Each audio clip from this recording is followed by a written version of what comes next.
Ready to go. All right, welcome, ladies and gentlemen, to the first afternoon panel of the Cleveland State University Cleveland International Film Festival Filmmakers panel.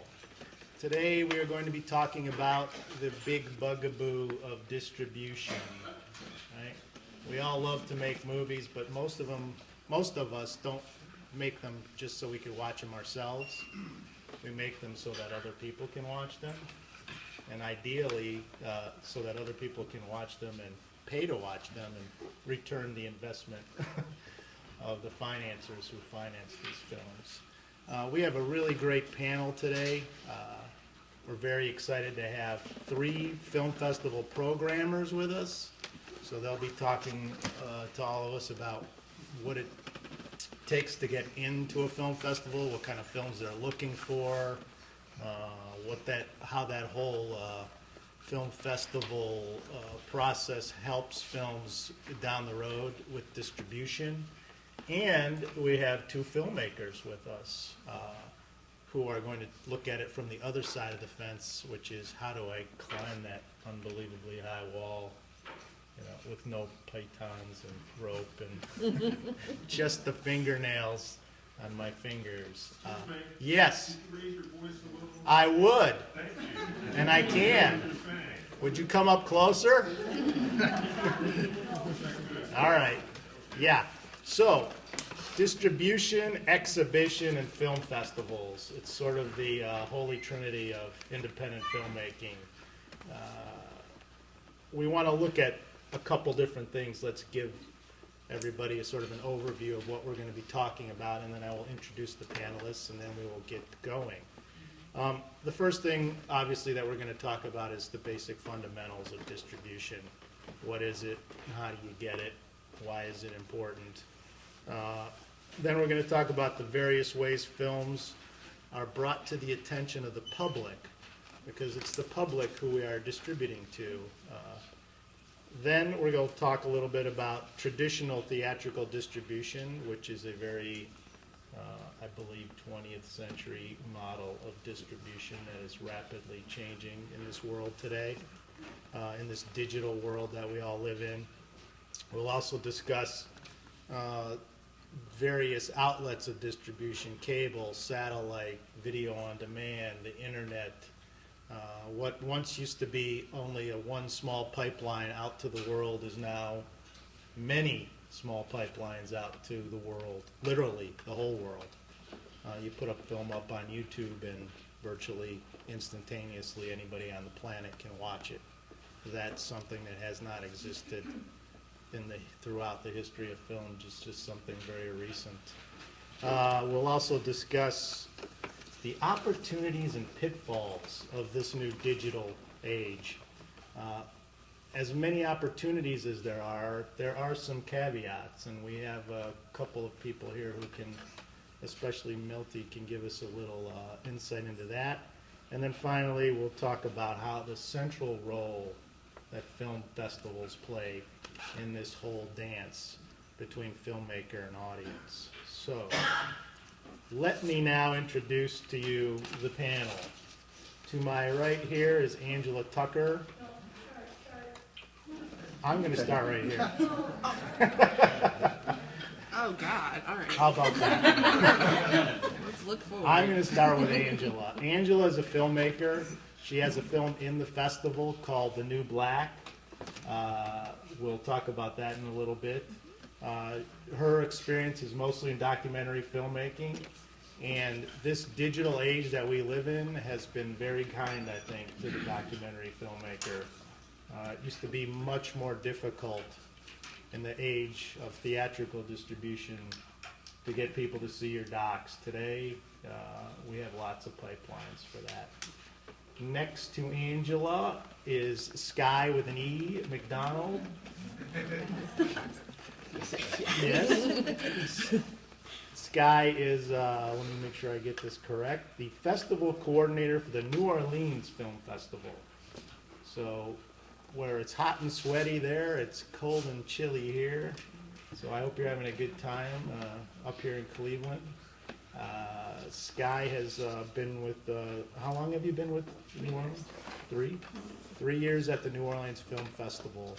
And she does film coordinating, which means you ride herd on filmmakers and times and slots and all that good stuff. Yeah, I do a lot during the festival Yes. to make sure Which is a everything's huge going. job, right? Yes, yes. I kind of am the tie that binds all of the many little pieces. Yes. Because I don't know if you know this, but putting on a film festival is not a small endeavor.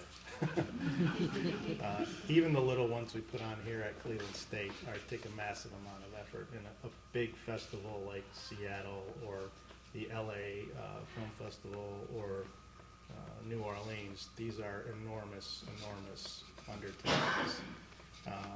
And so we'll talk a little bit about that when we get to there. Next to Sky is Doug Jones. Doug haunts my old Los Angeles hood. You've done a lot of writing about film as well as film festival programming. Written for Film Comment, written for IndieWire, Twitch, which I don't know what Twitch is, but we're going to find out. And now you're with the LA Film Festival. Yes. And it might come as a surprise to you that to people out here that Los Angeles has and needs a film festival, but it's a really terrific festival actually, and it's great to have Doug here. Thank you. Next to Doug is Milton Matthew Horowitz. Many of you probably know Milty. Milty just graduated from Cleveland State, and as a teacher, I couldn't be more proud. And as a filmmaker, I'm happily impressed. Milton's experience as a filmmaker is very, I would say, cutting edge. He's done something which nobody else has done before him. And we'll talk about that. It's especially related to this whole idea of digital distribution of film. And we'll get into that when we talk to Milty about that. And to Milton's right, from the far side of the United States, way up there in the warm, rainy corner of Seattle, is Beth Barrett. Beth is, now let me make sure I get this right, is the Publications and Programming Director. Director of Programming. Now Director of Programming. I started in publications 12 years ago. Now I'm the Director of Programming. And how long have you been? 12 years. Oh, Director of Director? 7 years? All right. Sounds about right. For 7 years, the director of the Seattle Independent Film Festival. Another international. International. Because we have a Seattle Independent. Oh, and that's a good. Maybe we'll start with that question in a second. Seattle International Film Festival, a festival that is an Academy qualifying film festival, which we will also discuss, and why is that important to distribution. But so let's hear it for our panel really quickly.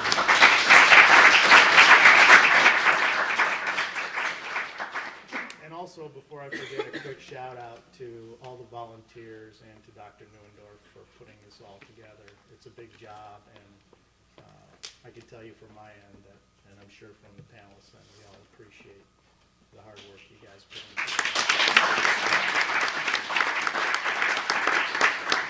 All right, so without further ado, Seattle, Yeah. explain to us the difference between an independent and an international film festival. Well, it's, y'all know Sundance, right? And y'all know Slam Dance, right? And Slam Dance was formed by people who got rejected from Sundance. And they said, well, Which is a lot of we're people. going to go, which is a lot of people. We're going to go anyway, and we're going to have our own festival. And so it's really grown up into being a really specific style of film festival all on its own that's respected across the world. In Seattle, we are turning 40 this year. We run for 25 days, and we'll show almost 500 films over those 25 days. And about 8 years ago, maybe even longer, we rejected a film. I'm not even going to say the title of the film, but the director of that film said, you know, I'm going to have my own festival, and everyone's going to come to mine. And so he started the Seattle True Independent Film Festival, STIFF. And so, yeah. And they give out the You gotta have a stiffies. good acronym. Yeah, they give out the stiffies, the awards. It's a great festival for a lot of really interesting genre work and regional work, and it gives a lot of exposure to filmmakers within a community. It's really well attended. It happens right before our festival in early May, and then we start in mid-May. So the difference is that by and large, CIFF we're much larger, largest film festival in the U.S., and we show a really interesting mix of documentary, narrative, short, experimental, a lot of international. We have about 80 countries represented throughout all the 500 films. And a true independent film festival shows a lot more genre, a lot more, what would you say, DIY, really much more low budget indie films that have a real accessibility to certain communities and viewers. So there's not really a lot of difference, but it's a difference of scale. I think. Doug and Sky, how you want to chime in on this? When you guys are looking at and describing yourselves and your festivals, do you look at yourselves as regional independent festivals or as international marketplaces for movies? I think for us, we're a smaller festival, certainly than Seattle and Los Angeles, and so we really look at both. We have a bunch of little festivals throughout the year, actually one starting on Friday, gotta get back, and that also is independent and foreign film, so we have both. Yeah, with Los Angeles, we've done a lot to, over the years, try and structure the festival to give us a lot of leeway in what we do, because we are in Los Angeles, there's so much filmmaking there, there's the industry there, there's the independence there. So, in any given year, we may be showing The Devil Wears Prada and Twilight on one side of the festival, and then a 14-hour Chinese documentary on the other side. So it's very eclectic. I think kind of what this conversation gets to also is for filmmakers, there are when you look at a festival, I think a lot of different festivals have slightly, they each have their own unique personalities. So you'll see some festivals like to have all their documentaries be social issue stuff. Some festivals are very DIY and indie and scrappy. Some do a lot of international art house stuff. So I think, it's always a good idea when you're looking at festivals or trying to figure out where you want to go with your films. Do some research and look at the festivals and try and say, hey, this film is kind of like my film and that film played here, so maybe I can get some advice from those people. Actually, that's a good segue to this question. What would you say is the importance of film festivals to filmmakers, especially with relationship to distribution? Why should we as filmmakers even want to put our films in film festivals? I think in some ways it can be a very direct conduit to finding an audience for your film. And finding an audience that isn't made up of your cast and crew and your mom and dad. Mom and dad can only come so many times. It's a great way to get out there. There's so many festivals in any one given city. New Orleans, Los Angeles, there's a festival of some sort. Every other day, Seattle's, So, it's a really good way just to get the film out there. And something that you can have more control over than, say, if you're lucky enough to hand it off to a distributor. Another thing is festivals provide a good way to just raise awareness of the film. The fact that the film just exists and that it's about this subject and, has these people in it. Because, as I'm sure we'll get into, with all the different ways of distribution and digital and online, that's great, but you still have to get people to be aware that the film is out there and something that they're going to like should they get the opportunity to see it. I think another big thing that festivals do is add a level of curation, because there are thousands and thousands and thousands of films out there.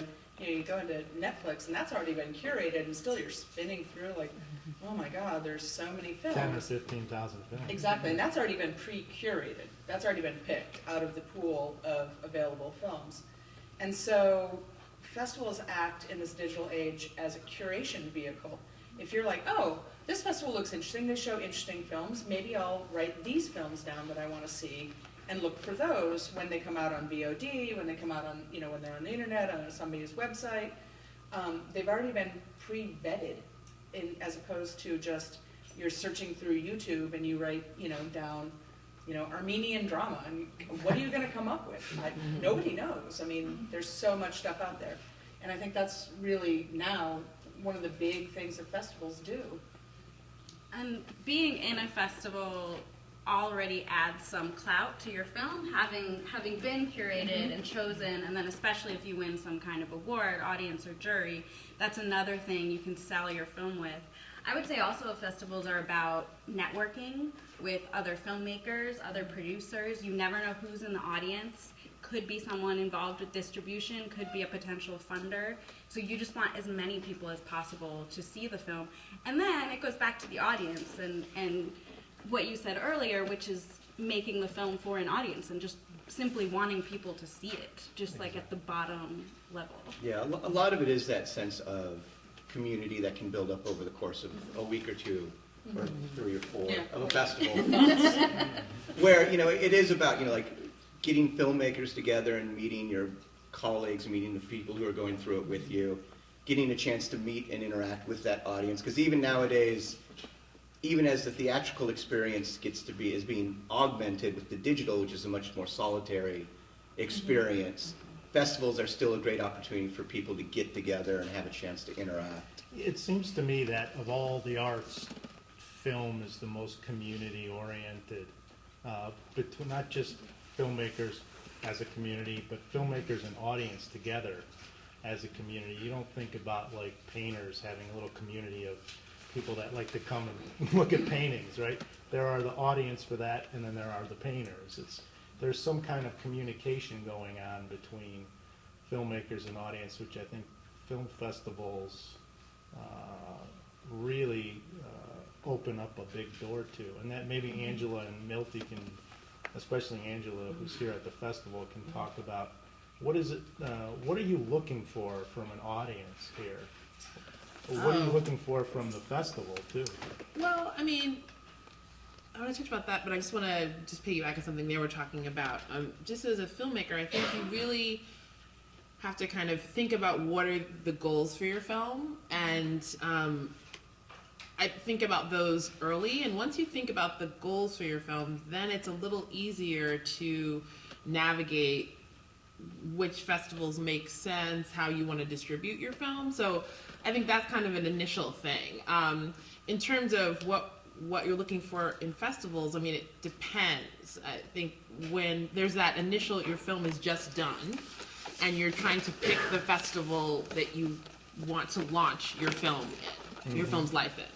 And that's kind of one decision-making process. And then once that happens, then you're just kind of going from there and figuring out what are the best next places. And, so speaking specifically about The New Black, we premiered at LA Film Festival. And, for us, it was just, we had a few things that were really important to us. The director of the film, Yoruba Richin, I'm the producer of the film, had met Doug at IDFA in Amsterdam and had learned more about LA from meeting him.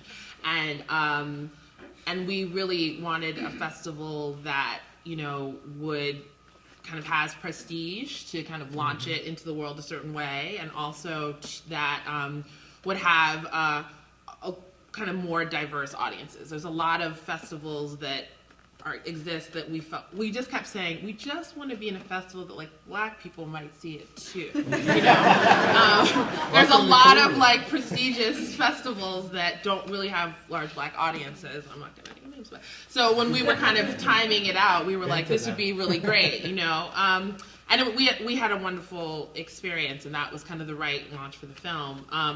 And then once you kind of figure out the best kind of premiere experience you can have, then you go from there. sometimes if you're in a certain kind of festival, people will then reach out to you and you don't have to pay to submit. So at that point, you're just kind of fielding those requests. Yeah. So it's from audiences, it's really just getting them engaged and getting them to get the word out about the film and to kind of tell their friends. And every festival screening builds your audiences, and then that kind of leads to your next phases of distribution. This is a good point. In the independent world, word of mouth is really, I think, without question, the most important. You just don't have the budget to be advertising all over the place to get your brand out there, and a festival gives you that exposure, and it seems like for you that's a really valuable Yeah. And also, I mean, just one other festival point. Again, this goes back to what your goals are. If your goals are to try to sell your film at a film festival, you might look at what film festivals are markets, which is what Yes. film festivals are not. And this Those is are a- all things that you kind of have to consider when you make decisions about which festival, in the very early stages, you know. At a certain point, you think about those things, and if you don't get into those, then you just take what you get. But, you know, in the early stages, that's kind of also something you've got to think about as well. we should discuss this for a second. Not all film festivals have film markets associated with them. Cleveland is not a film market festival.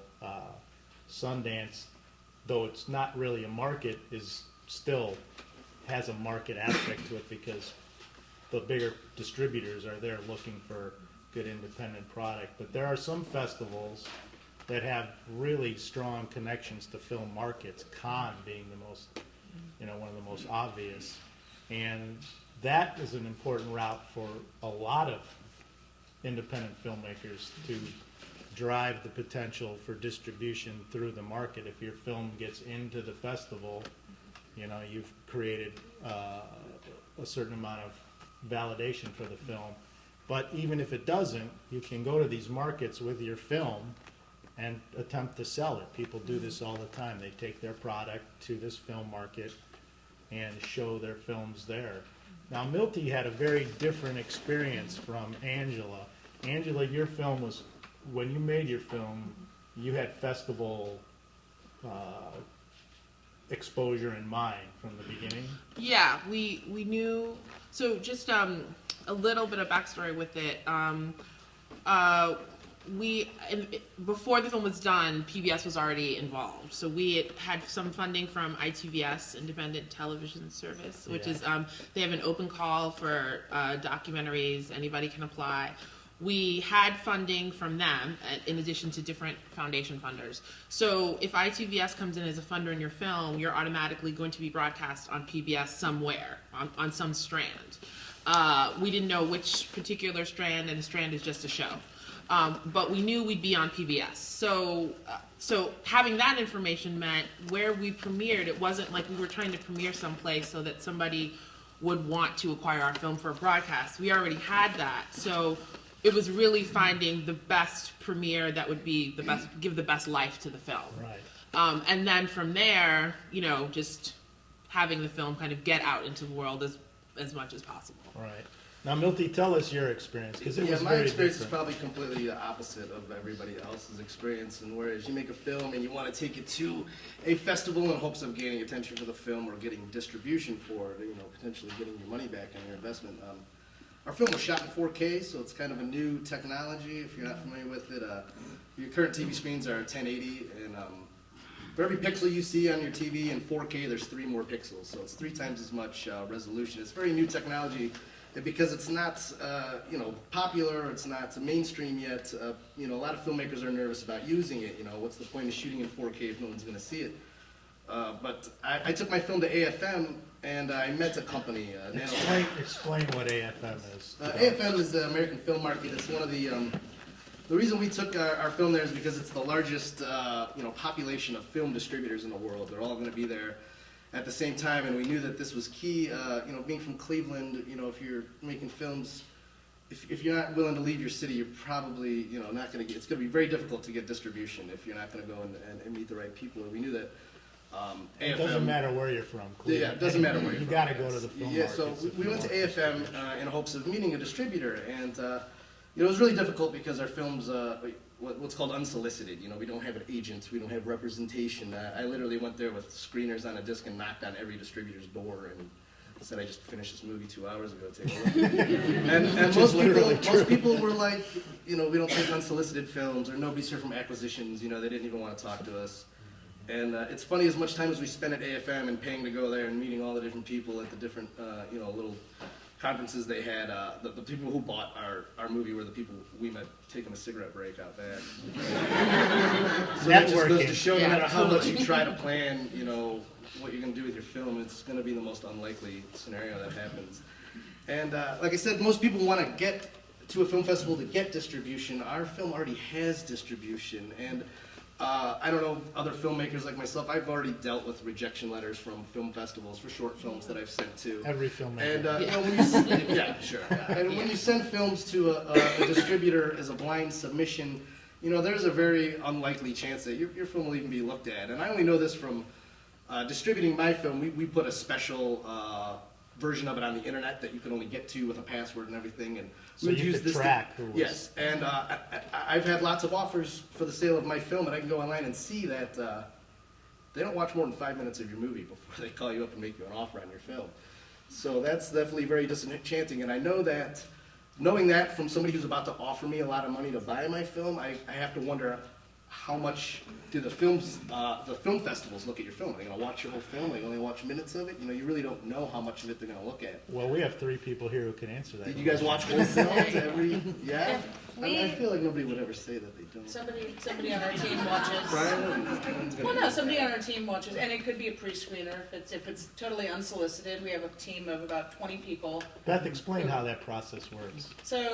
So you you make a film, you apply through Without a Box or through the festival's website, send your film, and the way it works in Seattle is we have about 20 people who watch the unsolicited films. The films that we just have no idea, they arrive. Sure. And they watch them all the way through. It's their requirement. They have to tell us what happens at certain points and at the end. And most of it they're looking, and 2 or 3 of them will watch a film, and most of what they're looking for is, is it well made? Is it a good story? Should a programmer watch this? Is this a possibility? They've all been working with the festival for years, so they know what the Seattle audience may or may not be, into. And I will say there are some truly not great films out there. Yeah. But there are a lot of really great films that just have no access point, and so then things just sort of trickle up to the programmers, and then programmers will watch it. And if 2 or 3 pre-screeners have seen it, the programmer might not watch the full feature, but they're just looking to say, yes, I see what they were saying about that, or actually this is something, and then we pass it around in our programming team. So I guess a lot of the reason why we signed with the 4K company is because we got sick of being blind submissions, being an unsolicited, and now that we have a PR team working for us, and there's lots of buzz being generated about, what we did. Explain who the 4K company is. The 4K company is called Nanotech. They launched this month, and they have like a device, kind of like a Roku. It's like a internet box. It's going to have Netflix on it. The NFL signed a contract with it. It's got many different channels that are coming up, and it's like a subscription-based type of rental service. I think when you buy the system, you get like 10 or 20 free rentals. But then after that, you can pay for movies, or if you have a Netflix subscription, your subscription stuff will be on there. And this is all like tailored towards the 4K thing, which obviously is not mainstream yet. But I went to CES, which is a consumer electronics show in Las Vegas, and I've seen the television lines that Sony, Panasonic, every large television company has probably 10 to 15 different models of 4K televisions that are going to get pushed out in the 2015 year. And so I guess just generating all the buzz and getting there's news articles, we're in C Magazine, we're about to be in Filmmakers Magazine, Cleveland Magazine.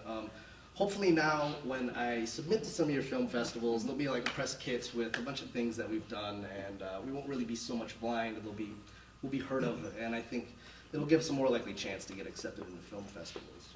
So what this shows to me, at least from an outsider's perspective, is that there are many ways to get your film to an audience. Film festivals are a great way. They are a validation of your product. I think when you guys look at films that you're going to show in your festival, you want to be able to say, hey, we discovered the next whoever, Soderbergh, the next Kevin Smith, the next, here's a guy that we got to debut at the LA Film Festival that nobody else heard of, right? It gives the festival a certain amount of cachet. And on the other hand, there's a guy who's got a film out that doesn't get into your festival. Does that preclude him from reaching an audience? Apparently it doesn't anymore, because this digital world that we live in is so wide open to people like Milty and Angela, right? Yeah. What Angela, have you had an experience where you produced a film that you couldn't get into a festival? Yeah, actually. I directed a film, actually.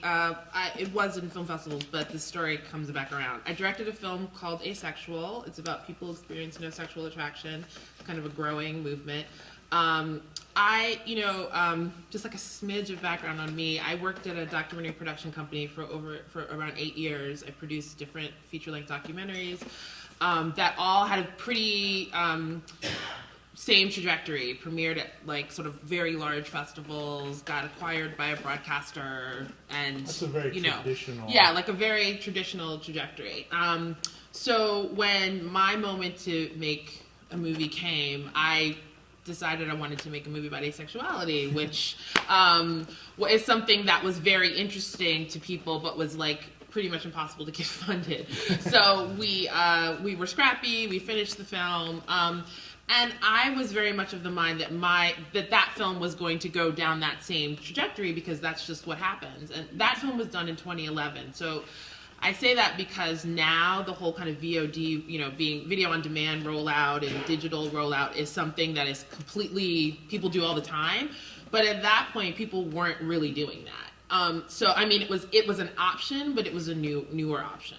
So, I applied to, a couple of, big festivals that I wanted to premiere at. I mean, Sundance, South by.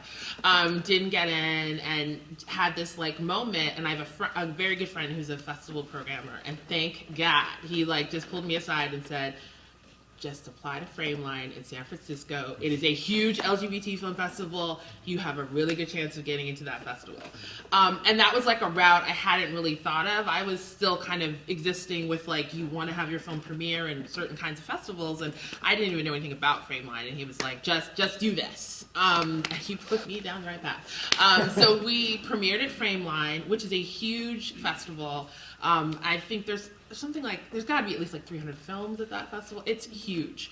And we had a really great screening, and that was really the best premiere for that film. At that point, the nice thing about Frameline is a ton of programmers who program LGBT film festivals all over the world just go to that one. And so at that point, that film kind of had this sort of journey of being in LGBT film festivals, and we've been like in over 40 all over the world. So it has been in a lot of film festivals, but the broadcast part of it was just not happening. Like, I was like knocking doors, I had a lot of contacts, and it just wasn't happening. And I just went with a distributor called Film Buff, and they do digital distribution, and I was kind of one of their early acquisitions. And the film has had a lot of success in the digital space. And I think the reason for that is, like, we're on Netflix, you can watch it free on Netflix now, or not free, you gotta pay for Netflix, but you can watch it there. And I think the reason that the film works best in a digital space in a funny way is because people are really interested in the subject matter, but I don't think like Asexual is the kind of film that's going to get like a theatrical release. Like, it's something that people sort of watch it. Most of the people I know who watch it at like 2:00 in the morning on some digital device. And that's the best way for that film to be seen. So, I mean, the film had a festival life, but I shared the story because it's just kind of being open to a different path for your film, and kind of like following what kind of makes the most sense. Yeah, that does kind of speak to, I mean, the myth that's in everybody's mind is, you go to one of these festivals, these big festivals, you should show your film, and overnight there's a bidding war, and you wake up the next morning, Yeah. you've got your distributor. Yeah. Oh my And God. that does happen. I mean, it happens just often enough to keep that dream alive. But when you look at the number, even if when you look at just focus on Sundance, like 1 year of Sundance, Yeah. you'll notice like that happens for a few films, and then a few films get bought a month later, and 6 months later, and a year later. I mean, and then it just spreads out. I mean, there are so many different venues and ways that films filter out there nowadays. Whether they eventually find a distributor, something more traditional, something semi-traditional now with like Netflix or Amazon Prime or anything like that, or even now just all the straight digital streaming stuff. You should never be discouraged because you're not having the same experience that Spike Lee had for She's Gotta Have It, where they sold the movie before the movie was over at its premiere. It takes a lot of time. A lot of times at these festivals and some of the networking that we were talking about, you get that opportunity to meet somebody. That's just the beginning of the conversation. And whether it's about selling the film that you've made or finding a partner to work with for your next film, or just meeting some people that you're going to be able to commiserate with, that's just the beginning point. And those relationships and conversations can go on for years. And they should, if you're a good filmmaker. Yeah. Let me ask the three of you. We'll start with Sky. What are you guys doing here in Cleveland? Don't you have a whole truckload of films to be watching in Seattle and L.A.? No, they're in the hotel room. Have DVD will travel, right? What do you guys?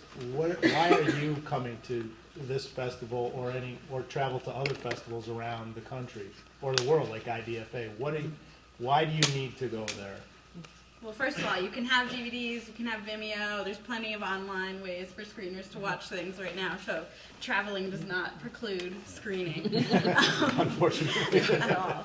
I'm here specifically, we're a growing festival, and as festival coordinator, I'm minimally involved in programming. I'm looking at our festival from a bigger lens, and we're trying to develop our community outreach piece and our education piece. But Cleveland is so well renowned for the outreach piece, for the community involvement. And every time we were talking about growing it, Cleveland just came up over and over again. And I said, okay, well, I have to go. I have to see how they're doing this. Earlier in the year, I went to the Austin Film Festival because they have a really strong education program. And I think it's just to network and to see how other people are doing it and appreciate it. And also, I mean, there are films here that we rejected that absolutely make sense for this audience that maybe didn't for ours. And it's always a learning experience for us, I think, as a smaller festival, especially, to see the way everyone else is doing it, because it is a huge endeavor, and there are a lot of things that you can pick out that aren't going well. And so to figure out the solutions, for us, it's really helpful to see what other people are doing. Doug, what about you? For me, I mean, when we're working on building the program for the next festival, we're looking at films trying to find films in a lot of different varieties of ways.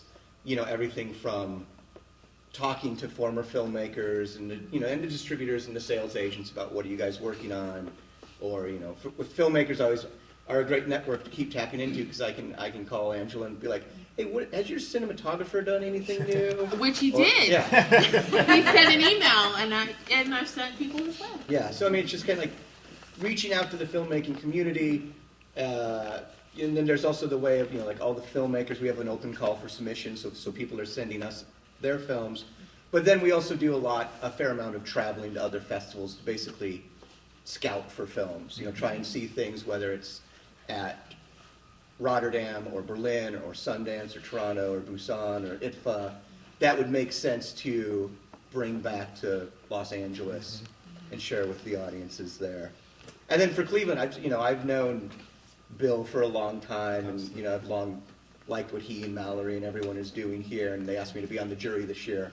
And I was like, I'm really busy, but I want to sneak off and go and support you guys and see you on your home ground. Great. And Beth, what about you? I'm in Cleveland on the Central and Eastern European jury, which has been a total revelation that y'all will go see Russian dramas at 1:30 on a Tuesday. And the audience is packed, and I don't understand, but it's a really strong program, and it's really exciting to be there. Yeah, we travel a lot doing, as Doug said, a lot of scouting. We get a lot of our films in Berlin because they have a market attached as well. So not only is the film festival screening all of their films, but all the distributors from around the world come in with all of their new films. And so we can cover a lot of ground in terms of brand new films, 2014 titles that we're looking at for CIFF. And we actually are closing our program on Monday when I touch back in the office. We're going to lock it down Get and your schedule films it in, this hurry coming up. weekend. So, it's, yeah. Another 500 this year? Yeah, yeah, Big job. yeah. It's our 40th year, so we're celebrating a lot of the past as well as looking forward to, new voices and new films from authors. Yeah. Can I just add, Yes. in relation to distribution and exhibition, when I'm looking at the community outreach here, I'm looking at who the partners are and who they found that relate to the films. And, when you're submitting to our festival, you're submitting to the greater part of the festival, but you can also check different categories when you submit. And, one of them is education. And your film might not be right for our main audience, but might be really great for the high school audience that I'm looking at. And so you have to, in the same way you have to know your goals, you have to know your audience and who is going to want to see your film and pick that out. So I think, there are sometimes films that we would accept based on a community connection or I'm sure in Cleveland, like a lot of the Eastern European, they make a lot of sense here and maybe not so much sense in Miami or something. So that matching up causes or subject matter with festivals. Just one thing just to speak to that is that I think, so as a filmmaker, it's your job to research festivals, to look at other films that have played in festivals, to try to get some kind of idea of the kinds of films that they take, because that's just, you make a certain kind of film and you say, okay, so my goals are I want to screen in these cities, I want to reach these kinds of audiences. So when it's goals, it's not just like, I want to be on TV, I want to be on iTunes. It's as micro as, I really want to, the film takes place in Cleveland, Chicago, and Missouri. I want to screen in those three places, and film festivals are the easiest ways to do that. So that's also something to think about when you're kind of thinking about your festival strategy. Another thing, it feels like we're talking only about feature films Good here. point, yeah. And short films they follow the same kinds of trajectories. You still want to do your research. We show about 170 shorts over one weekend called Shorts Fest, and we're an Academy qualifier. I know, LA, you're an Academy qualifier as well, which means that the jury winners of those three categories can qualify themselves to submit to the Oscars. And there are, I think, 60 festivals around the country. Yeah, Cleveland's one of them. Cleveland's one of them. So if you're a short filmmaker, look for those festivals that will qualify you, and look for festivals that are in the right genre. Like, don't send your zombie short to Heartland Christian Film Festival. Just don't. I mean, it's a waste of money. It's not going to happen. If you're a sci-fi, there are lots of like sci-fi only, or send it to Fantastic Fest. You have a harder job ahead of you as a short filmmaker to find the right audience, because you only have 15 minutes to do it, and people aren't going to focus in directly just on your film. So you want to give yourself every advantage that you possibly can to get the right audience. And I will say, Palm Springs Short Fest is one of the best short film festivals in the world for a short filmmaker to apply to. Not only do they show almost 400 short films over 10 days in the hottest part of the country, in the hottest time of the year. Where no one wants to leave. Yeah, exactly. You spend a lot of time by the pool, which is nice. I know I'm plugging another festival, but as short filmmakers, it's really important. They have a market. And even if your film does not get into the festival, your film is in the market, and programmers from around the world go and sit and troll through the market titles to find films that they might be looking for, that may not have gotten into Beth the is festival. making a really important and really great point here, and it's, you don't have to make a 120-minute feature-length film to get, Nor should you. the first time around, for sure. It's a lot to bite off, even for an experienced person. But you can get your short films distributed. There are many, many ways and many avenues today. The internet has really changed the game, and short content is the match between the internet and the internet audience, and short content could not be any better. You're talking about 6 to 15-minute films that people have the patience to sit in front of their computer to watch. And there are places that will actually pay you for your short content. Like, I know iFlix, there's probably several other, there are many, many ways to get distribution of short product that just didn't exist even 5 years ago. YouTube, there's an interesting question here. What is the point of distribution? Is it to make money for your film, or to get your film seen? Or is it both? Angela, when you want to get your film out there, when you say, I need to get this film distributed, is it because you want the world to see it, or because you want your investors to make their money back? Well, I mean, both, ideally. Yeah. I think it really depends on, again, like, why you made the film and how you made the film. So, with something like The New Black, because we had funding, but there are, like, individuals who put in money, and the goal should be to make money off of your film in some way. That's kind of how you evolve as a filmmaker, that you're not, you're, how you eat and just, evolve. So, yeah, I mean, I think, but I really, it's like my gut is saying that really at the beginning of it, it's you just want people to see the film, and have it kind of get beyond your kind of inner circle. And so every time you're screening at like a festival or something, it's just more and more and more and more people see the film. I mean, it's a complicated question because there are some films that the internet is like the right space for them, and then there are some films where a theatrical release is something that's possible for the film and worth trying, and there are enough resources to make that happen. And it really kind of depends on like what your film is, and again, like go back to the same thing, but really like what your goals are too. So for The New Black, sure, we would like to make money, but it's also, you're making a social issue documentary, so there's also kind of the goal also of getting the film out into the world to have dialogues about marriage equality as well. So I don't. It's complicated. Is the short version. Milty, where do you fall on that spectrum? Well, my movie does not have a message that any documentary would have. Sometimes I feel like people make a documentary, it's got some sort of heartfelt message that they want to get out there, or maybe it's a story about their personal life that they're attached to. Our movie was not. It's like an action movie about hillbillies and black people fighting over moonshine. And it's definitely tailored towards like it definitely want to make the money back on the film. and while entertaining everybody, of course. Right. And so, that's why we did what we did with, distributing our film through Ultraflix, the nanotech company.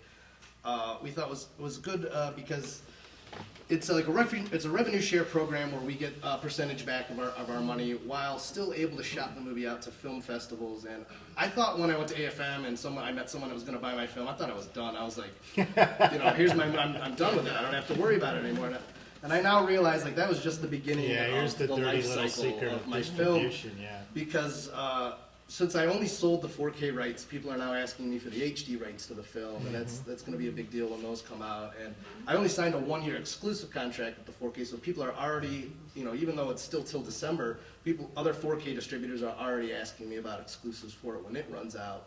And so now I realize, like, now there's this whole thing, and they require 5.1 stereo mixes that we didn't really, you know, we're still doing that stuff. We had to recolor grade the movie for 4K. So there was like all kinds of extra things that, you know. The pitfalls of digital. Yeah, and so, like I said, signing with the 4K is definitely helpful for me because at least in the past, I haven't noticed any stipulations about a 4K distribution deal ruining your chances of getting into a film festival.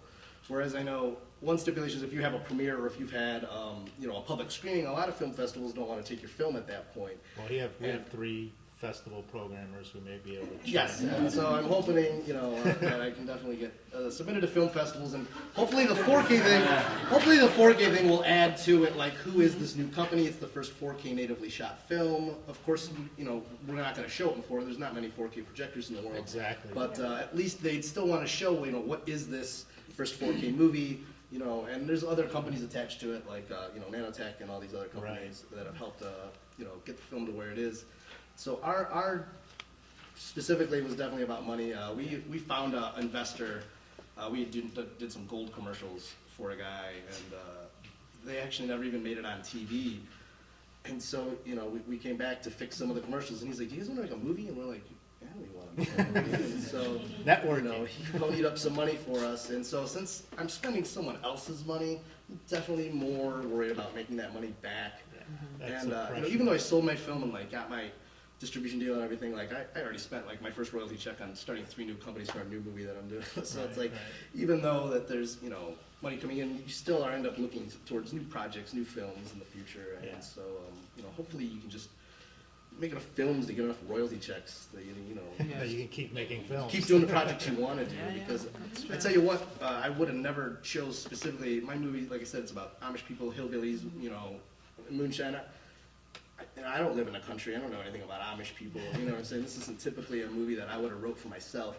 I just know that, like, in television, like the Amish people, the moonshine thing, like they're really popular. There's like 3 TV shows about Amish people and their lifestyles. There's lots of TV shows about the moonshine people, and so we wanted to pick hot topics that we think, you know, people would be entertained by. The question, the answer brings up this question, which is niche.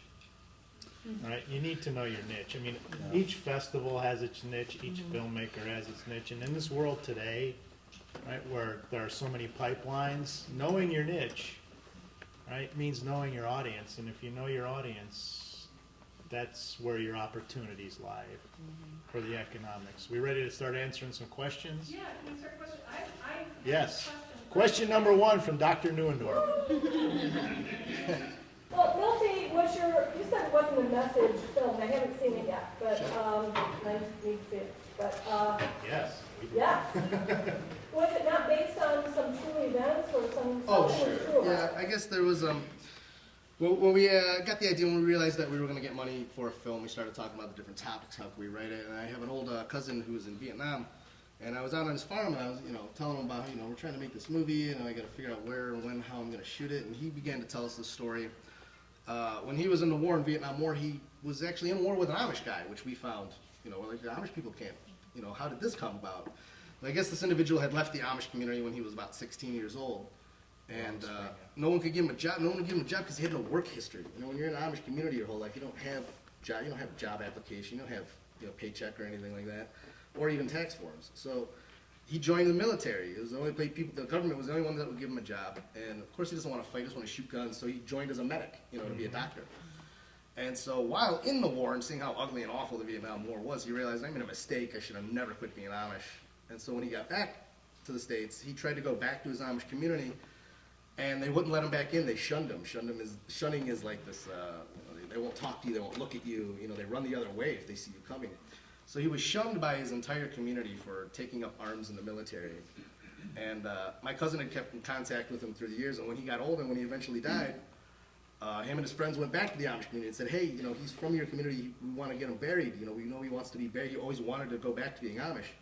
So the Amish people let him get buried in the cemetery, only on the condition that his grave faced the other direction. And so we thought that that was really bad, that even in the afterlife, this character was shunned. And so we kind of, even though we don't know this guy's name, we don't know how to find him, we don't know where his grave, we were just so touched by the story, we decided to make our lead character, you know, based on this thing. Now the rest of the story, I don't know if he had anything to do with moonshine or that's all, definitely made up. That's But, the difference between so documentary. we definitely had a filmmaking and heartfelt, fiction. piece of the film. It definitely has like, a message, but it's not like a personal message. It's not like a, No, I a social-based understand. message. Yeah. I'm not trying to like cure heart disease or cancer or MDMA or anything like that. And so there's definitely less of trying to get like a message out there from Right. my film, but it's still really entertaining. And of course, like I said, we had investors. We want to, make their money back and stuff. Let me ask the film festival programmers, do you want to balance the altruistic with the entertaining when you create a program list? Is that your goal, all of you, or does each goal depend on the festival itself? No, That you're I mean, nodding your head. Yeah, you always want your program to be balanced because your audience is broad and there's going to be different interests. Each one of you has a different interest, but we want to get all of you to go to the festival. So, we cover a lot of countries, documentary, you want it to be a real broad. Now, that said, we're an international film festival, so if we were a science fiction film festival, obviously it's more pared down. So the more genre festival it gets, the more pared down it gets. But, in looking at our documentary program, we show about 60 documentaries, but we want to be sure that 6 of them are not about snowboarding. Because we can't support 6 films that are about snowboarding, so we picked the best one about snowboarding. And so, if you've made that 6th film about snowboarding and you get a rejection letter from me, know that it may not be about your film at all. It may just be that there was a just slightly better film about snowboarding that year for that festival. That's an important lesson for filmmakers to learn. It's not always about you. Sure. Sometimes it's Yes. actually about the festival and the program that they have to do because they have a job to do. I mean, you are in all nonprofits, Yeah. but that doesn't mean you're in the business of losing money either. No.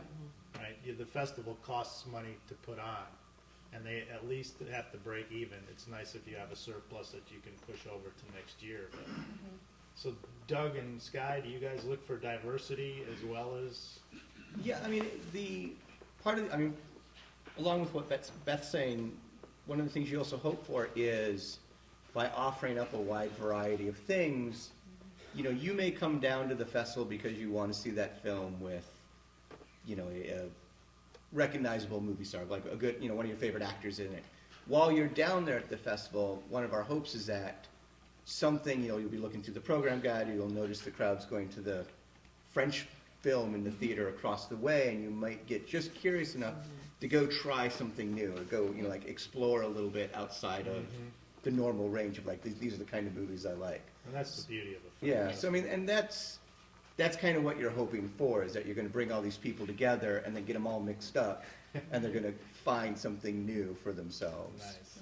Yeah. And also, like, there was a couple years ago, speaking about snowboarding, I mean, it can get as specific as a few years ago, there were 3 documentaries about traveling family-run Mexican circuses. Yes. There were. There were. And they were all, Yes. and I they were saw all one in the pretty circle. good. It was terrific. Yeah. They were all really solid. Yeah.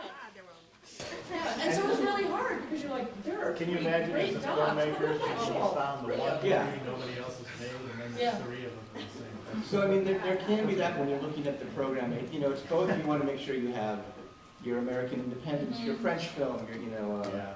Japanese film, documentary, narrative.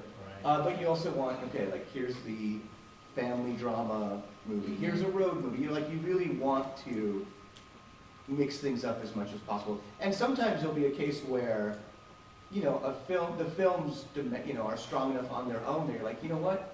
I'm going to show 2 movies about a Mexican family circus because they're that good. Yeah. Yeah. But, you want, that's not necessarily how you start off thinking about things. Yeah, I would say we're looking for good films at the course. bottom of it all. Yeah. And maybe 2 films about families and the circus, but maybe one is about the history of the circus and one is about a family. And when that happens, when we have multiple things on the same subject, we'll create a sidebar. So the films will actually sell each other. Like we always have an LGBT sidebar. This year we had a Spotlight Africa sidebar, but we didn't the year before because we didn't get the submissions for it. But this year we noticed we had a lot of films that that were made in Africa and documentaries and similar. And so if you know you have an audience for one, you can sell the next one to that same audience. So Because you're marketing. right, we're marketing the film. So there is, it doesn't totally eliminate you if you have a kind of similar subject matter. There's a way, if it's a good enough film, we will find a way to sell it. Because we want to be proud of the films in the festival, and we want to promote good filmmaking. And also, you know, it goes beyond subject matter. I mean, it's the Right. voice and the perspective of the filmmaker. I mean, you can take a story and tell it from, 24 different perspectives and styles. And so it is, you don't want to have everything feel the same, but you want to be able to say, filmmaking is a vast array of voices and talents and approaches, and you might think you know this subject or this story, but you don't. There's going to be something new to the conversation here. So that's where a lot of actual filmmakers come in.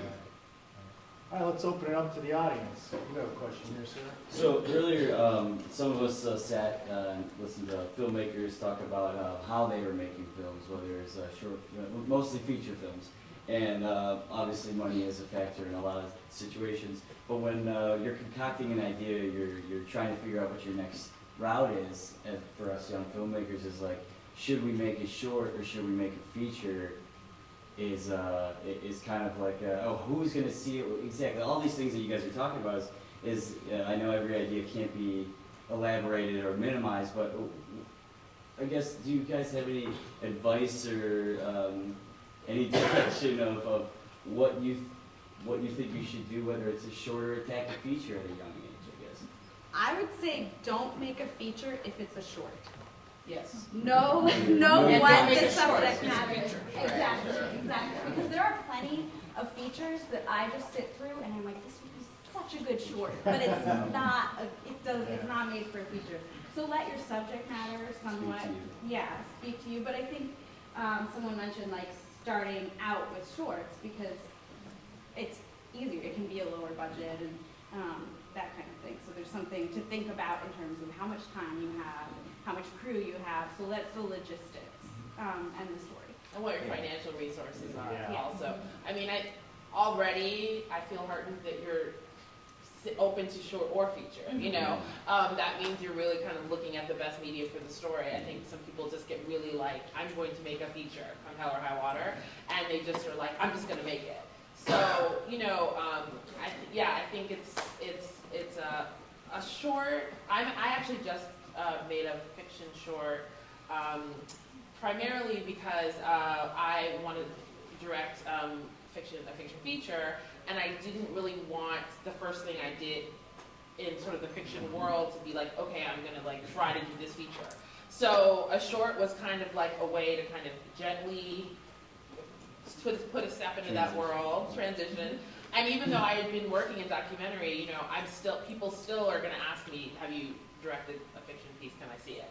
So a short was also a good way for me to have a sample to show to people, to say, okay, here, watch this, and you can kind of get a sense of my style, and so even with that particular short, I'm submitting to festivals, but I have a really small, I kind of have a cap on how much I'm spending on that, and then I'm done, and it whatever I get into in my $300 that I'm going to spend on this is whatever I get into, and at that point, I'll just reach out to some people online, but it really for me is a tool for investors. So, it just kind of really depends on, what the best way to tell your story. One thing you might want to think about is, coming back to this whole idea of distribution, is as a young filmmaker, what's the easiest route for you to get your film seen by as many people as possible?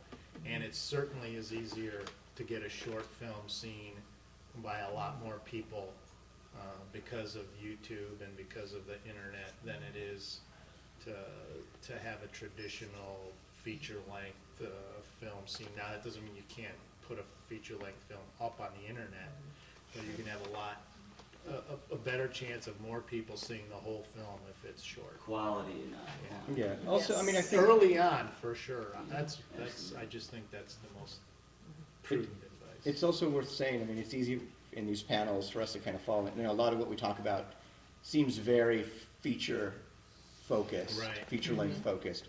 But I mean, it's worth acknowledging there are filmmakers out there who have no interest in making a feature. You know, the short form comes with its own set of advantages and language and rhythms, and there are people who are just, that's what they want to explore. It's like the Like difference that is- between a that's- short story yeah. writer and a novel writer. It's, you don't find many guys crossing over there. But in the short film, really, in cinema, is kind of, in this day and age, it's sort of had a rebirth, I think, because it's such a doable thing with digital technology. You can get out there and I would suggest to anybody who's like young and making a new film, like try to do something that's technologically trendy or new. I was lucky that the first film I wrote and directed got sold. That doesn't happen to many people. But since that happening, they've asked me, "Do you have any short films?" They started, harassing me about, what else do you have? What else do you have? good harassing. And so I realized I had 2 short films that I shot while I was a student here. One was shot on 60mm film. The other one is shot in 4K. I just did it for no reason back then. And because you can get 4K scan of 16mm, and because the other film is actually shot in 5K, just because they are what the resolution that they are, they want them. They're hungry for the content. And so I have 2 like maybe 10 or 12-minute short films that are going to be sold only because I had originally sold like a full-length script. They wouldn't have even known about these short films. Like I said, they were school projects. They've just been sitting on a hard drive. I didn't really think anybody would want these short films. But if you're making a short film, it's definitely going to be more cost-effective for you to rent like a 4K camera as opposed to making a feature-length film with a 4K camera. So if budgets. you do have some budget, I always suggest people try to dump it in the technology side of things, because if you're shooting in HD now, there's going to be a day where it's not going to be high enough resolution to watch in 4K. So You have a question right there? Yeah, I was waiting on I'm the page. It's okay. Short question. When you're talking about YouTube, like, digital, exposure and stuff, what's the is there disadvantages and advantages for YouTube exposure? And also too, I would like to know, where's the resources, if I was interested in starting a film festival, I don't want to do that. What was it? Who was it? Somebody, if you go Google this, some venture capitalist, internet genius person just set up not really even a contest, but like a project where he's going to offer people $1,000 if they send in their proposal of a film festival. So it's like a total DIY film festival. This guy's like, I don't want to give money to film festivals that already exist. I don't want to, help anyone along in sponsorship. But if you want to go, if you could put together a film series or a film festival for $1,000, I will give it to you. I don't remember who that is, but if you search, I'm sure you can find it. I think the one thing about the putting films up on digital also, and kind of speaking to what you were saying, is making sure that, just because it's there doesn't necessarily mean that's the best thing to do at that given moment. Way back when things like shorts.com, there was that kind of Atom Films, when these short films websites were popping up, a lot of festivals were saying, if your film is already on the internet, we aren't going to show it. In the same way that, like, if your film is already shown in Cleveland a month ago, it's not going to be in the festival this year.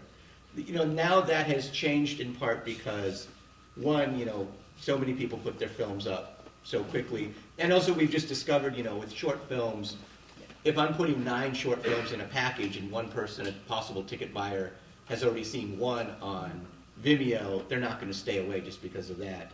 But there are, depending on your subject, depending on the length, there are, like, your film actually would be ineligible for Los Angeles because it's out there, anyone in their home could see it. Seattle as well. Yeah, but that's not to say that's going to be the case with the Des Moines Film Festival. Other festivals have different rules and different concerns. So for anything, whether it's distribution or your format or how long your short is, when you're looking at film festivals or possible partners to get your film out there, do the research and be sure your film fits what they're looking for. Yeah, you can start with withoutabox.com. They have detailed lists of rules and I just want to say qualification things. one thing about her YouTube question, which is, I think, again, this is, it's kind of speaking to the goals question, which is, the kind of YouTube space of just putting your video up there, it's great for getting eyeballs to what you've made, you know, and it's great for building an audience for you and your work, you know. But if you put something up on YouTube, people aren't just gonna like come to it. So you've got to then put time and energy into promoting it. And that might be where you want to put your time and energy. You know, you might decide like, you know, especially there are so many shorts, and I think it's kind of increasingly difficult in a way to get into film festivals with shorts because there are so many of them. Yeah. Like you're just competing against so many people. So I know some people who they've just decided that's how I want to spend my time. I want to spend my time like doing the social media, trying to get write-ups, trying to get people to come see my film online. I have a web series called Black Flip Don't. It's on pbs.org. It's also on YouTube, Vimeo, etc., Flip TV. And that's a website. I don't make it. It's not for festivals. It's entirely online. Every once in a while, a film festival will just like email me. They're small festivals, but they'll just need something to like fill a slot. And you know, it's so the different topics. You know, it's like don't tip, do atheism. It's funny and serious all the same time. People will just email me and ask for like an episode, and I just give it to them, and it's in the festival. So this whole world is really changing in terms of what's possible. But if the YouTube space is what you want, then it's just a lot of work to get people to go see your work there. I mean, a good example of, you know, working to find that audience and continual reaching out with social media. Go check out, you know, just the Twitter feed alone for Cindy Black. Yeah. Very engaging. It's like it's all about finding that audience and informing the conversation, audience, and just bringing that conversation right onto people's, you know, phones or computers or whatever. Yeah. It's too But bad to the answer your question more bluntly, you know, like you asked the advantages and disadvantages. The disadvantages are certainly that most film festivals or distributors are going to want to be the premiere of your, you know, they're going to want to be the first ones or the exclusive ones to show your content. So that is going to be a disadvantage. You might get ruled out from lots of things like that. However, the advantage is that it's worldwide distribution. If you realize that your thing's not going to make a new film, if it's not going to get distribution, well, the best way you can get attention is at least putting it out there and getting some worldwide coverage of it, because anybody anywhere can then download it. And much that's a great point for strategizing as a filmmaker. You know, have your plan. Where do you want to go first, right? And then, but don't put all your eggs in that basket. Have a plan B, have a plan C, have a plan D. I mean, we have so many different routes for distribution here that if you pigeonhole yourself, right, if you say, if I don't get into the Seattle, LA, or New Orleans Film Festival, right, I'm going to go in a bathtub and end my whole filmmaking career. You have done the stupidest thing you could possibly do, right? I'm just going to so many disagree routes for with you to part go. of it. I wouldn't say most film festivals require a premiere. I think A great many. a great many, some do. I don't even think it's great. I think it's some. So I Really? think you should. Percentage-wise, what would you say? I mean, I can't like. Premieres? No, very few festivals Yeah. require a premiere. Sundance does. Sundance does. Yeah. And Toronto now is putting their foot down and they're requiring premieres. For Seattle, we just want to be the first people in Seattle to show it. Ah, Yeah. okay. The fact that it showed, you know, here in Cleveland, So, we're booking a lot of the films that. So, show but the in internet, because it's reachable through Seattle, VOD, disqualifies. Yeah. Even if it's 4K? Well, yeah, it's we're We're gonna get you on realizing. No, we you have 4K we actually stipulations? are one of the people Oh, really? that have a 4K projector. Oh, that's great. So, Other We have a conflicts- 4K movie. Yeah. lot of archivals. But just one thing, you should just read the directions when you submit, because Yeah. they're pretty clear about it. Yeah. They say we require this premiere, that premiere, whatever. So if you just look at it, it's in there. We've got two people over here in the, yeah, whichever one wants to go first, go ahead. Okay. Just what are your opinions? I don't know if all of you guys can speak to this, or maybe the filmmakers, but so say if you have an opportunity for distribution and you have a sum of money on the table, you know, you're about to sign a contract, whatever. Obviously, when you're making a film, there's a crew. There's like a good amount of people involved in that film. So does generally the director take like all of it or most, or do you spread out that? Like, how does that work?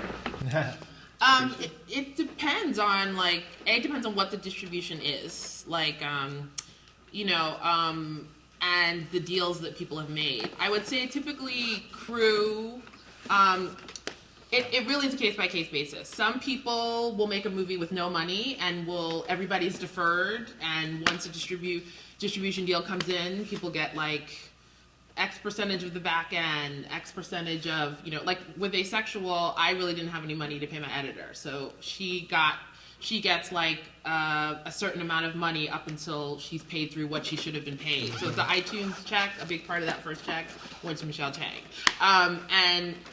Or there are just people who it's kind of funded in a way that everybody was paid their rate throughout the making of the film. So that first check will go to the director. Usually like producers negotiate getting some kind of, and then there's your investors. So it's a case-by-case basis. Milty, you want to explain it from the feature Yeah, side? I guess as the writer-director of my film, I realized that I paid everyone up front because I wanted to keep anything in the aftermath to myself. The more percentages I'm giving away. But you had an investor involved. I did have an Right. investor, and so with the original contract that I had signed with my investor in my first movie, I gave him I didn't think anyone else was going to give me as much money as I needed to make a feature film, especially having no experience. I've never wrote a feature film before. So he got 65% of everything that my film gets, which leaves me with like 35% to split with my partner. So I'm really, my film, I'm only left with like 17% of the revenue that my film makes. However, I've already signed a contract for the next film that I'm making, whereas I get 65% and he gets 35%.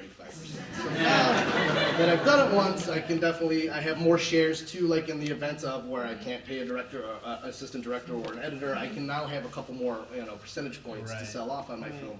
Whereas I didn't have that in this first film. It was very much a gamble, very much a lottery type deal.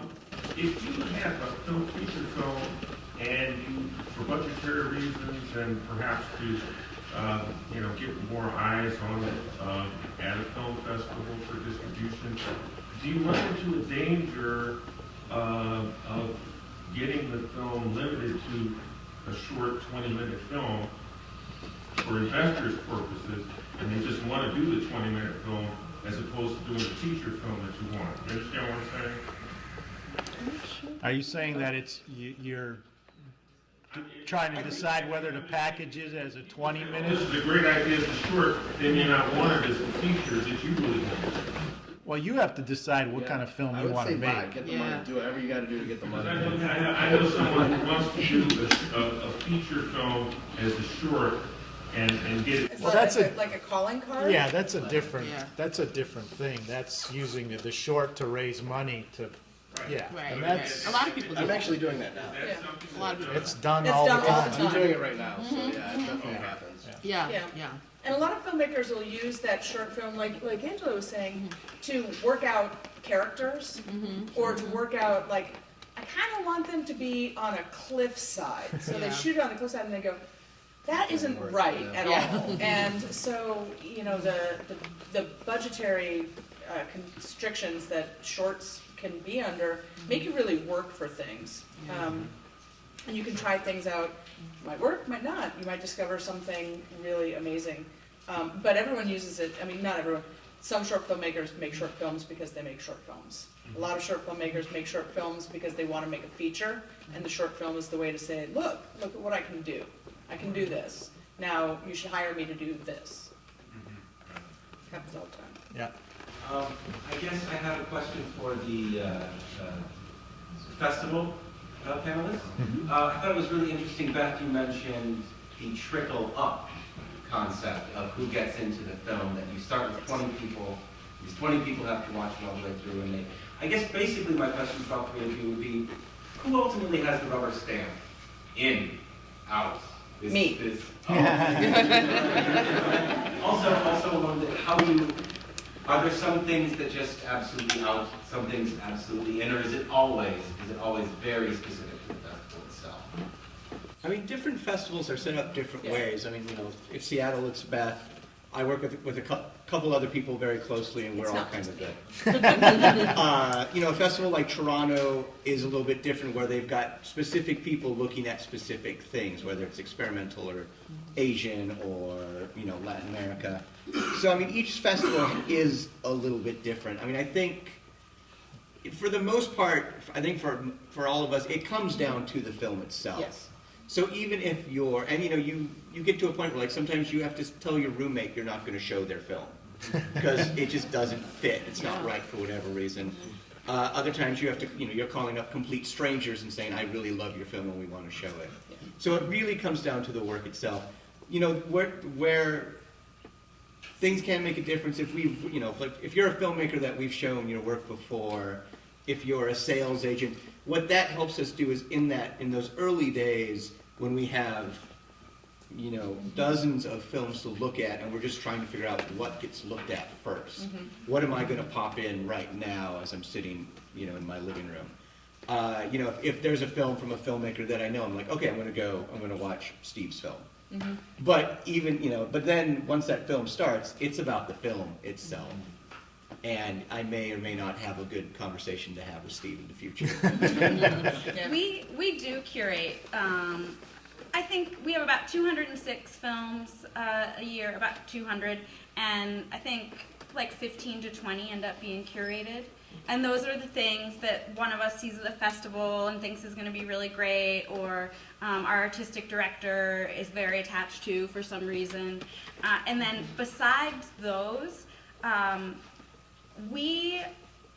in our case, we really defer to the screeners. It sometimes drives our programmer crazy because something that he really likes, the screeners really won't, but it's our audience. And so we try and really respect their opinions about it. We also are really careful. We have a very strict policy on like no ins. No one's roommate gets in. No one, because they are a funder of the festival, their child's film doesn't get in. And that's something our programmer just personally feels very attached to. But there also is a politics of everything. So I think some film festivals have to go towards like funders or something like that. I just want to be really clear, it's not just me. She's like, that's gonna be tweeted out. Yeah, that's gonna be on TV. My boss is gonna see that. You know. So we have I work with an artistic director. Hashtag it's not That's just exactly. me. It's not just me. And we've got about 15 programmers that all have different specialties. Like, I'm not gonna watch a midnight film. I'm just not going to do it. I don't like them. They scare me. I just am not going to do it. But we have 8 slots that are midnight films. And so the guys that like that kind of stuff, they watch it. And they say, here's what we want to do. And I say, great. Do it. I'm not going to bet that because you're that audience. Jeffrey? Yeah, I'd like to say something about word of mouth at the film festival. When you're lining up to get into the next film, it's very interesting hearing the commentary from the people who came out from the film before. Sometimes they say some very nice things. Sometimes they don't. Does that influence your choice of what movies you're going to see next? Not really. I make my own decisions. Good for you. All right, I think we have time for one more question. I want to be clear, our programmer does have the ultimate say, but we just try and listen to our screeners. On the other side of that clarification. It's a democracy with a president. With veto power. One more question. One more. There's one of them. For the filmmakers in the audience who have films that are ready to pitch, I'd like to ask the filmmakers on the panel, what are the assets in a perfect pitch kit? Oh my god. A really good film. I guess You go. when you're pitching a film, you're pitching yourself. They're not really buying like, you know, it depends on what stage the film is in. If it's in the beginning stages, if it hasn't been, you don't have anything to show for it yet, and you're trying to get funding for it. I mean, you're really selling yourself. And I only know this from like, you know, when I spoke to my investor, he didn't read my script. He still hasn't seen my movie, you know, but he didn't care because he just trusted me so much, and I would be able to get him so excited about, you know, the ideas that me and my partner had to make into the film, and he had trusted us from, you know, some of our previous work. So it definitely was all about selling myself, and same thing with getting the distribution. Even after the movie was made and I went to AFM, like I said, I gave them screeners, and I also sent them online links. I know they only watched 4 minutes of my 91-minute movie before they end up calling me. So they're really calling me back because they remembered me coming in their office and they remember what I told them. as opposed to, you know, the 4 minutes of my film that they watch. Yeah, So it's hard, definitely all yeah. about yourself. Marketing yourself is definitely key. It really depends on the stage you're at. So, you know, if you're at an idea stage and you're just trying to like engage people in your idea, then I definitely think it's like about how passionate you are, about how well you can speak about what you're doing, how clear it is, that type of thing. And then I think when you're at a much later stage, it still is that first part, but then it's also like if you're trying to get people to come in to help you, like give you funds to finish the film, then of course it's like having a cut, and then it's also like being really clear about how much money you need to finish, and knowing, you know, and having sort of like a budget and material, you know, all of that sort of at a much later stage. So it really kind of depends where you're at. But yeah, I think it begins with being able to talk about your film in a concise and passionate, clear way. Another reason to get to know your festivals, because a lot of us have pitch competitions. Mm-hmm. We have one Yes. for film students, but it's just regional. But definitely pay attention to that as well. Yeah, and a lot of film festivals have screenplay competitions with them, and those are always valuable too. Did you have a question there in the middle? Did you have a question, or was that just a? My students do that all the time. I pick them out just for doing that. All right, well, let's give the panel a huge round of applause.